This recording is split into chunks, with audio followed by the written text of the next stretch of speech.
जप जिनके भगवान भोलेनाथ हमेशा राम जी के जपन करते रहे छथि और हमहू वही राम जी के जपन करे छी और मिथिला के बेटा छी जिनका राम जामाता विष्णु रूपे ने और अपने हमार रचना बाबा के स्नेह समर्पण जप जिनके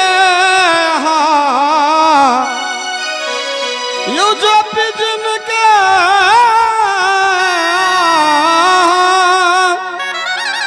जप जिनके हमहू जपै छी ओही नाम के गुलाम छियै बाबा हम सिया राम के गुलाम छियै बाबा हम सिया राम के जप जिनके जप जिनके जप जिनके हमहू जपै छी वही नाम के गुलाम छियै बाबा हम सिया राम के गुलाम छियै बाबा हम सिया राम के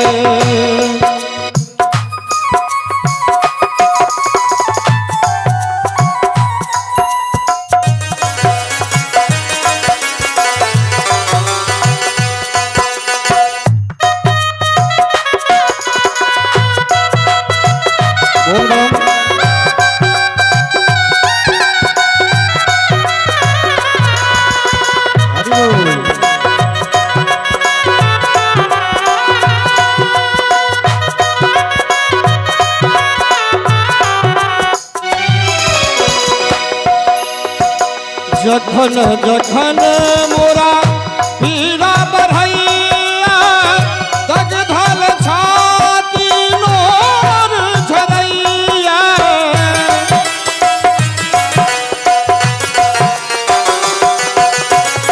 जखन जखन मोरा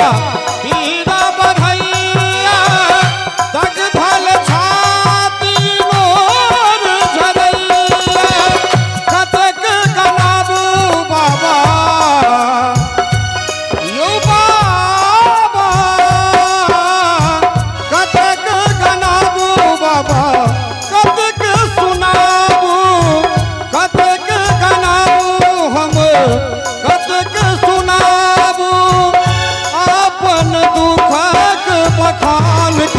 गुलाम छियै बाबा हम सिया राम के गुलाम छियै बाबा हम सिया राम के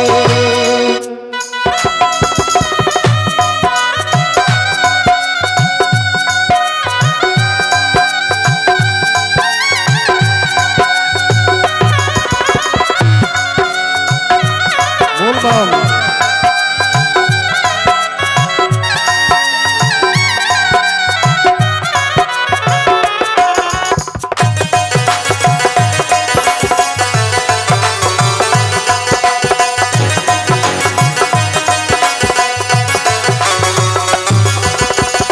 राम सिया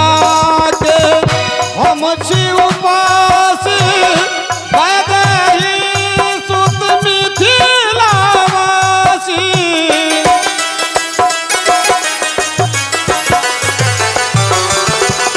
राम सिया के हम छी उपास वैदेही सुत मिथिलावासी अहाँ बाबा बाबा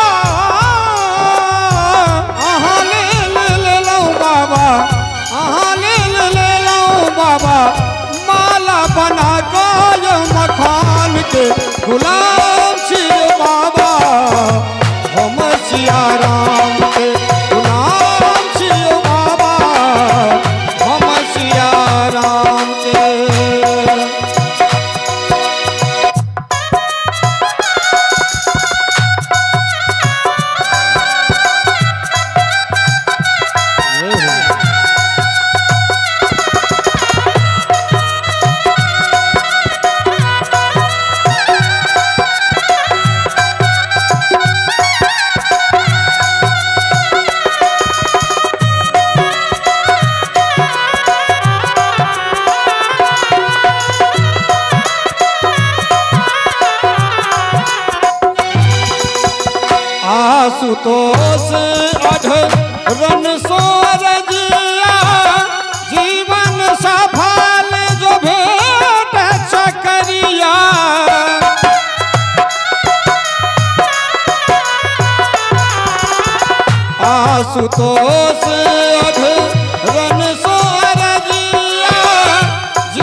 बारू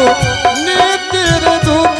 के बखान के गुलाम छियो बाबा हम सिया राम के गुलाम छियो बाबा हम सिया राम के जब दिन के